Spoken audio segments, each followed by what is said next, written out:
Assalamualaikum warahmatullahi wabarakatuh. Kembali lagi kita dalam pembacaan buku Dahsyatnya Hari Kiamat karya Imam Ibnu Katsir.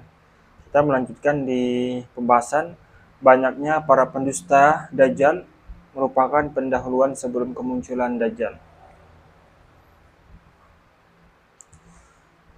Ibnu Sayyad adalah Yahudi Madinah. Imam Ahmad berkata, Muhammad bin Sabik menuturkan kepada kami, Ibrahim bin Tohman mengabarkan kepada kami dari Abu Az-Zubair, dari Jabir bin Abdullah bahwasanya ia berkata, sesungguhnya seorang wanita Yahudi Madinah melahirkan seorang anak yang salah satu matanya buta, sedang mata lainnya melotot. Tentu saja Rasulullah merasa khawatir kalau anak itu Dajjal. Beliau mendapatkan anak tersebut berada di bawah kain beludru sambil berkomat kamit. Lantas ibunya memberitahunya dan berkata, wahai Abdullah, ini Abu Al-Qasim datang. Temuilah beliau. Ibnu Sayyid keluar dari kain beludru. Rasulullah pun bersabda, ada apa ini? Semoga Allah membunuhnya atau ibunya. Andaikan ia membiarkannya, niscaya telah jelas. Rasulullah kemudian bersabda, wahai Ibnu Sayyid, apa yang kau lihat? Ibnu Sayyid menjawab, aku lihat kebenaran dan aku lihat kebatilan.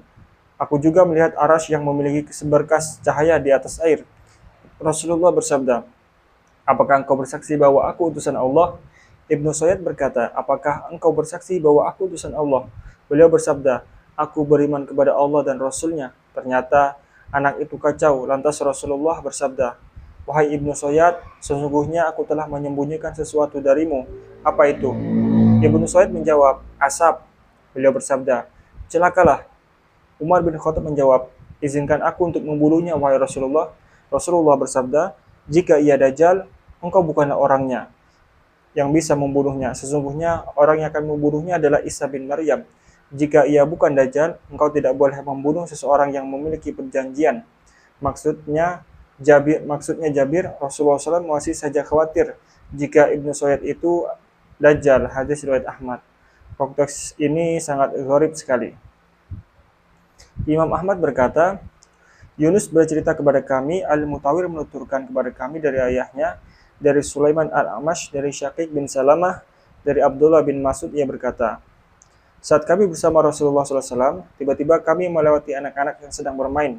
Di antara mereka ada Ibnu Sayyid. Rasulullah bersabda, semoga engkau menjadi orang miskin. Apakah engkau bersaksi bahwa aku utusan Allah?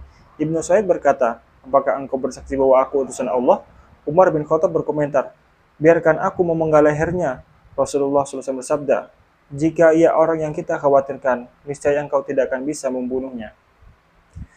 Riwayat-riwayat yang ditolak karena tidak bisa dibenarkan oleh akal dan tidak rasional jika riwayat itu berasal dari Rasulullah SAW. Banyak sekali hadis yang membicarakan masalah Ibnu Sayyid. Sebagiannya ragu-ragu apakah ia Dajjal atau bukan. Ada kemungkinan hal itu terjadi sebelum Nabi Muhammad SAW mendapatkan wahyu mengenai Dajjal dan penentuannya.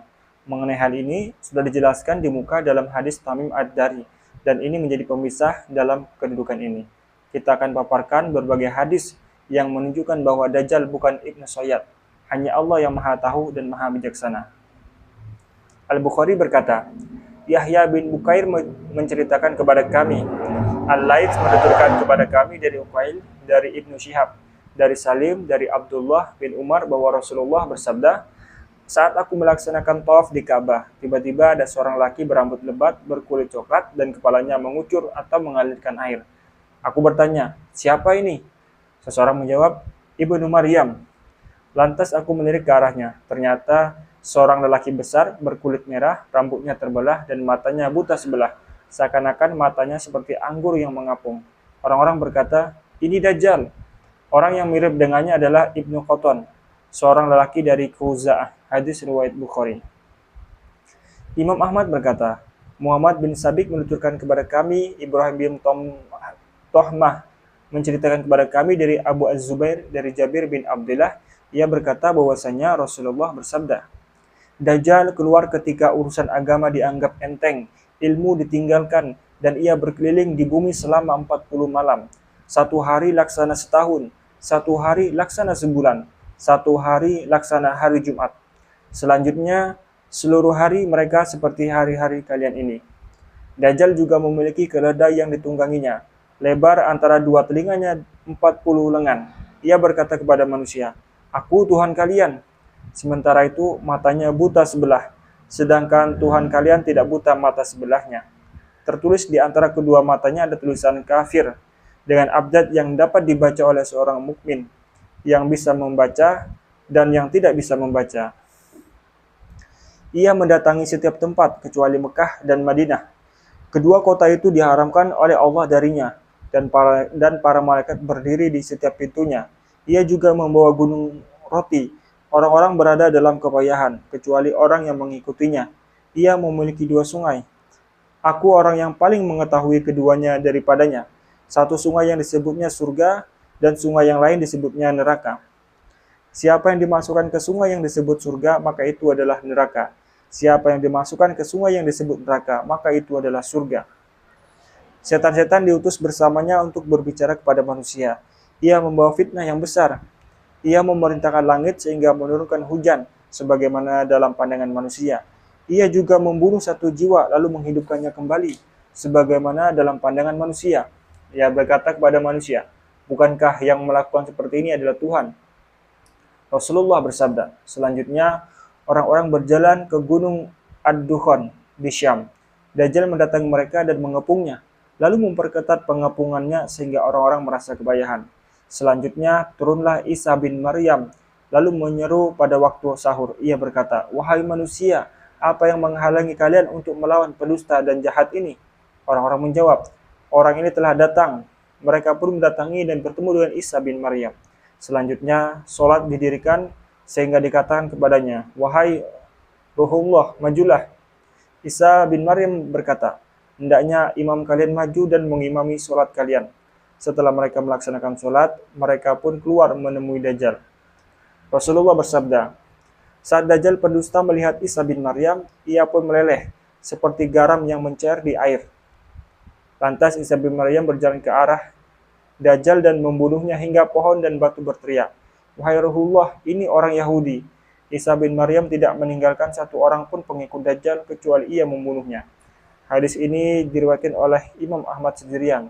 Tidak sedikit orang yang meriwayatkan hadis ini dari Ibrahim bin Tohman dan ia orang terpercaya.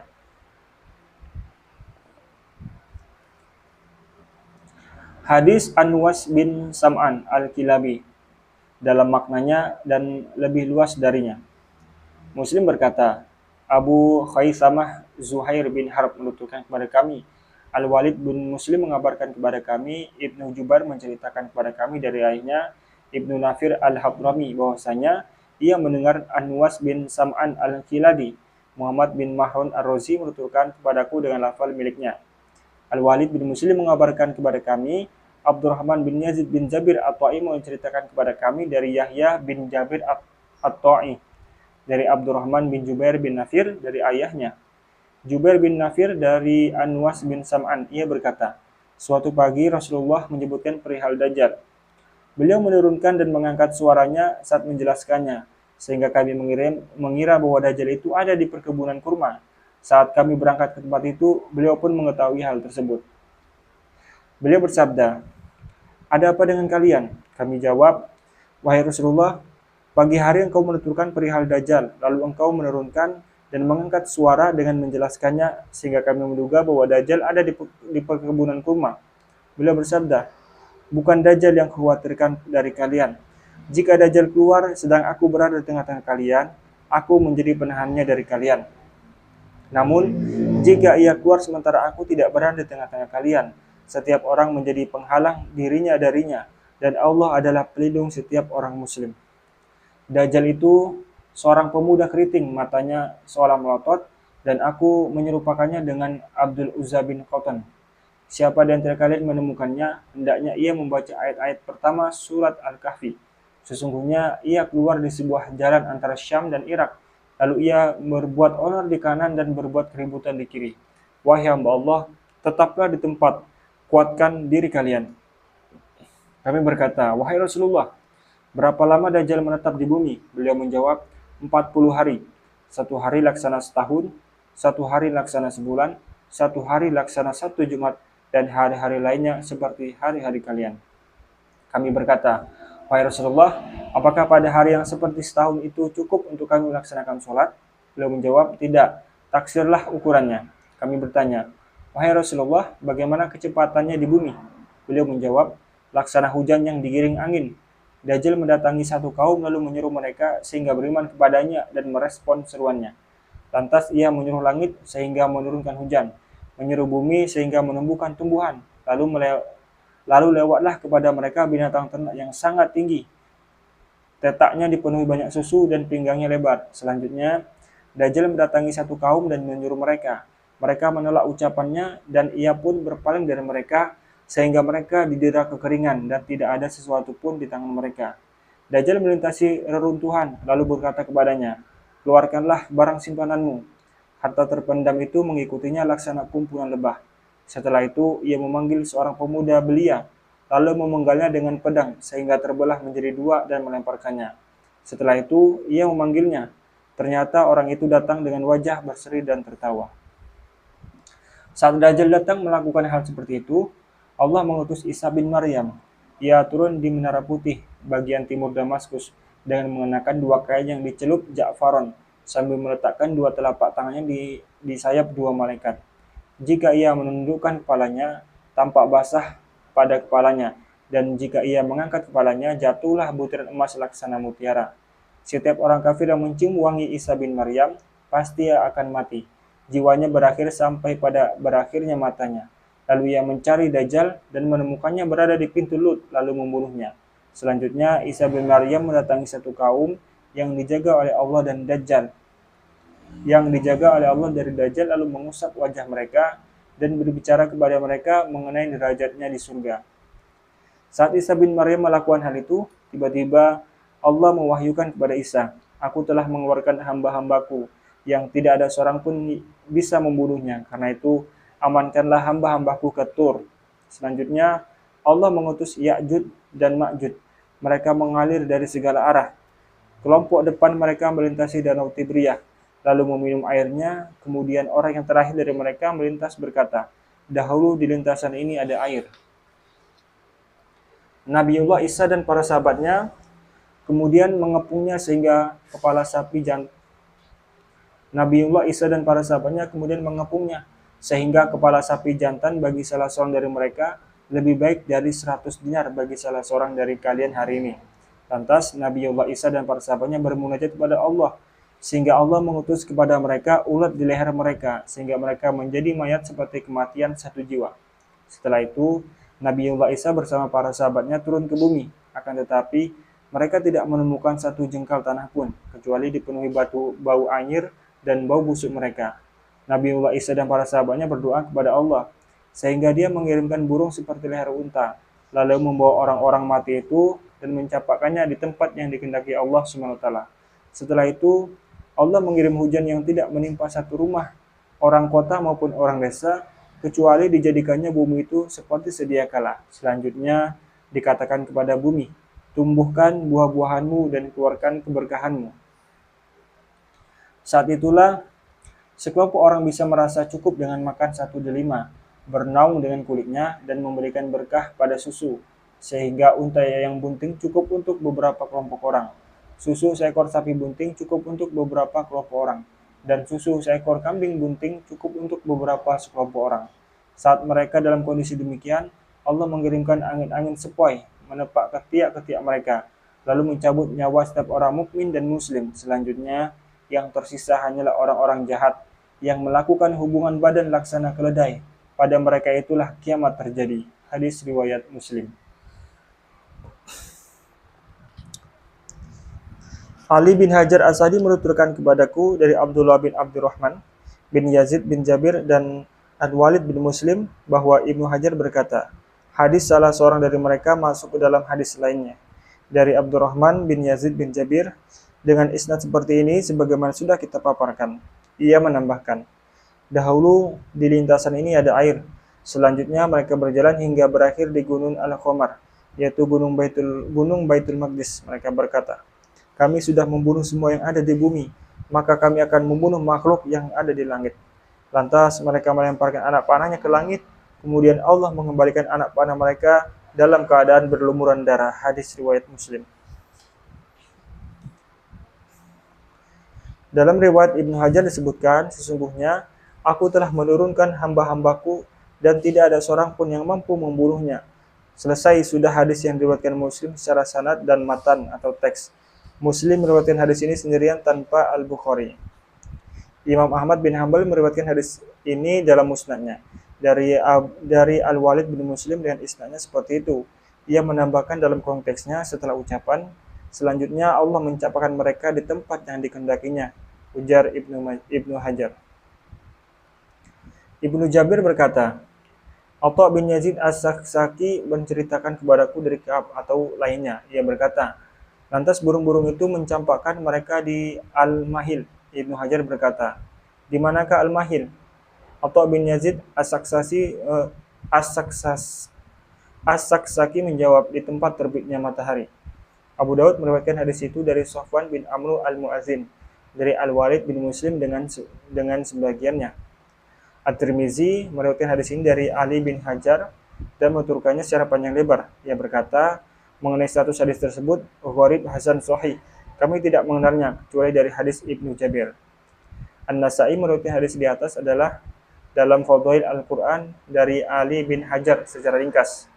Ibnu Majah meriwayatkan hadis di atas dari Hisham bin Ammar dari Yahya bin Hamzah dari Abdurrahman bin Yazid bin Jabir dengan isnadnya. Ia berkata, api menyala dari busur Ya'juj dan Ma'juj, anak panahnya dan perisainya selama 7 tahun.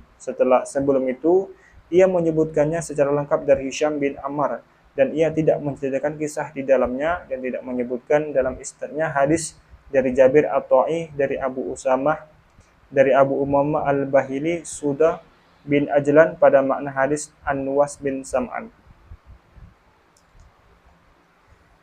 Abu Abdullah bin Majah berkata, Ali bin Hajar menuturkan kepada kami, Abdurrahman Al-Muharibi bercerita kepada kami dari Ismail bin Rafi, dari Abu Zar'ah Asy-Syaibani Yahya bin Abi Amru, dari Abu Umamah Al-Bahili. Ia berkata, Rasulullah berkhutbah dan kebanyakan isi khutbahnya adalah peringatan kepada kami mengenai Dajjal. Sebagian di antara khutbah beliau, tidak ada fitnah paling besar dari fitnah Dajjal sejak Allah menciptakan keturunan Adam. Sesungguhnya setiap kali Allah mengutus seorang nabi, niscaya ia memperingatkan umatnya tentang Dajjal. Aku sendiri nabi terakhir dan kalian umat terakhir. Sungguh Dajjal pasti akan keluar di tengah-tengah kalian. Jika Dajjal muncul sedang aku berada di tengah-tengah kalian, niscaya aku akan menjadi penghalang bagi setiap muslim. Jika ia muncul sepeninggalku, setiap orang menjadi penghalang bagi dirinya sendiri. Allah menjadi pelindungku bagi terhadap setiap muslim. Sesungguhnya Dajjal akan muncul dari daerah antara Syam dan Irak. Lalu ia melakukan onar di kanan dan melakukan keributan di kiri. Wahai hamba Allah, berpegang teguhlah kalian. Sesungguhnya aku akan mengabarkan Dajjal kepada kalian dengan gambaran yang belum pernah digambarkan oleh seorang nabi pun sebelumku. Sesungguhnya Dajjal mulai dengan mengucapkan, aku seorang nabi. Sesungguhnya tidak ada nabi setelahku. Selanjutnya ia memuji dan berkata, aku Tuhan kalian yang paling tinggi. Padahal kalian tidak akan bisa melihat Tuhan kalian hingga meninggal dunia. Sesungguhnya Dajjal itu buta mata sebelahnya, sedangkan Tuhan kalian tidak buta. Tertulis di antara kedua matanya kafir, yang bisa dibaca oleh setiap mukmin yang bisa membaca dan tidak bisa membaca. Sesungguhnya di antara fitnah Dajjal adalah ia memiliki surga dan neraka. Nerakanya adalah surga dan surganya adalah neraka. Siapa yang diuji dengan nerakanya, hendaknya memohon pertolongan Allah dan membaca ayat-ayat pertama surah Al-Kahfi, sehingga api itu akan menjadi dingin dan keselamatan sebagaimana terjadi pada Ibrahim. Termasuk di antara fitnahnya, yaitu ia berkata kepada orang Arab Badui, bagaimana pendapatmu jika aku membangkitkan ayah dan ibumu? Apakah engkau akan bersaksi bahwa aku Tuhanmu? Orang itu menjawab, iya. Lantas dua setan berwujud seperti ayah dan ibunya berkata, wahai anakku, ikutilah ia, karena ia adalah Tuhanmu. Fitnah lainnya, yaitu ia akan menguasai seseorang lalu membunuhnya, dan membelahnya dengan gergaji, lalu melemparkannya dalam keadaan terbelah dua bagian. Lantas Dajjal berkata, perhatikanlah hambaku ini, sekarang aku akan membangkitkannya kembali, lalu ia mengaku bahwa ada Tuhan selain aku. Perhatikanlah hambaku ini, sekarang aku akan membangkitkan kembali. Lalu ia mengaku bahwa ada Tuhan selain aku. Selanjutnya, Allah membangkitkan orang itu. Dajjal sang penjahat bertanya kepada orang itu, siapa Tuhanmu? Orang itu menjawab, Tuhanku Allah, sedangkan engkau adalah musuh Allah. Engkau itu Dajjal. Demi Allah, dahulu aku sama sekali tidak mengetahui seperti hari ini. Abu Al-Hasan, yaitu Ali bin Muhammad berkata, Al-Muharibi menuturkan kepada kami, Ubaidillah bin Walid Ar-Rasofi atau Al-Wasofi mengabarkan kepada kami dari Atiyah, dari Abu Sa'id. Ia berkata, Rasulullah bersabda, orang itu adalah umatku yang paling tinggi derajatnya di surga. Abu Al-Hasan berkata, Abu Sa'id mengatakan, demi Allah, kami tidak melihat orang itu, kecuali Umar bin Khattab sampai ia pergi. Al-Muharibi berkata, selanjutnya, kami kembali pada hadis Abu Rafi. Ia berkata, fitnah lainnya, yaitu ia menyuruh langit untuk hujan, sehingga turunlah hujan, dan menyuruh bumi agar menumbuhkan tumbuhan, maka tumbuhlah. Fitnah lainnya, yaitu ia melewati satu perkampungan, lalu penduduknya mendustainya, maka tidak ada satupun binatang ternak kecuali binasa. Fitnah lainnya, yaitu ia melintasi satu perkampungan, lalu penduduknya membenarkannya. Lantas ia memerintahkan langit agar hujan, maka turunlah hujan, dan memerintahkan bumi agar mengeluarkan tumbuhan, maka tumbuhlah. Sehingga sejak itu binatang ternak mereka pergi dalam keadaan lebih gemuk dan besar, lebih lebar pinggangnya, lebih banyak air susunya dari sebelumnya. Tidak tersisa sedikit pun tanah yang tidak diinjaknya dan dikuasainya kecuali Mekah dan Madinah. Dajjal tidak menginjak dua kota itu. Di setiap jalan kedua kota itu, Dajjal dihadang oleh para malaikat yang menghunus pedang, hingga akhirnya ia turun di Bukit Merah di sisi tanah gersang yang terpisah. Lantas, Madinah mengguncangkan penghuninya 3 kali sehingga tidak tersisa seorang munafik laki-laki dan perempuan kecuali meninggalkannya. Dengan demikian, keburukan dicampakkan dari kota itu sebagaimana ubupan atau alat peniup api tukang besi menghilangkan karat besi. Hari itu dianggap sebagai hari keselamatan.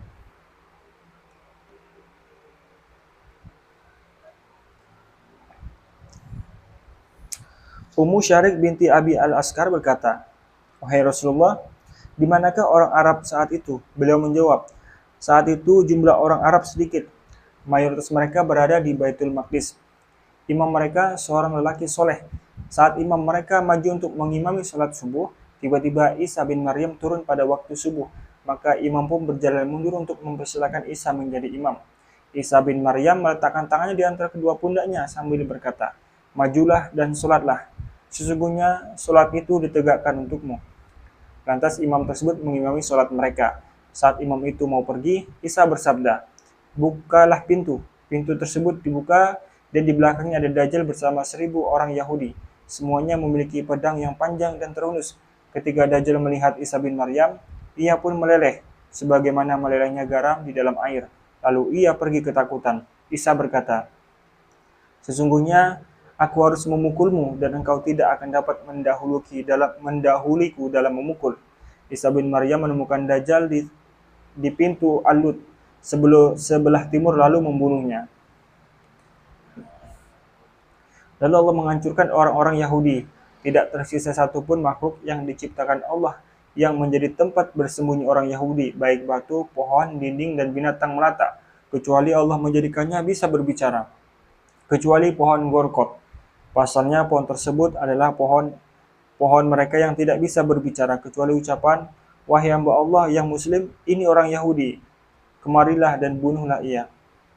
Rasulullah bersabda, sesungguhnya hari-hari Dajjal sebanyak 40 tahun.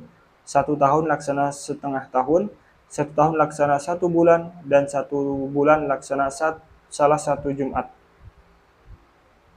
Dan akhir hari-hari mereka pendek sekali. Seseorang dari kalian pada pagi hari berada di pintu Madinah tanpa bisa mencapai pintunya yang lain sampai sore hari. Rasulullah bersabda. Rasulullah ditanya, wahai Rasulullah, bagaimana kita bisa melaksanakan sholat pada waktu yang demikian pendek? Beliau menjawab, perkirakanlah waktu sholat pada saat itu, sebagaimana kalian mengiranya pada hari-hari yang panjang ini, lalu sholatlah.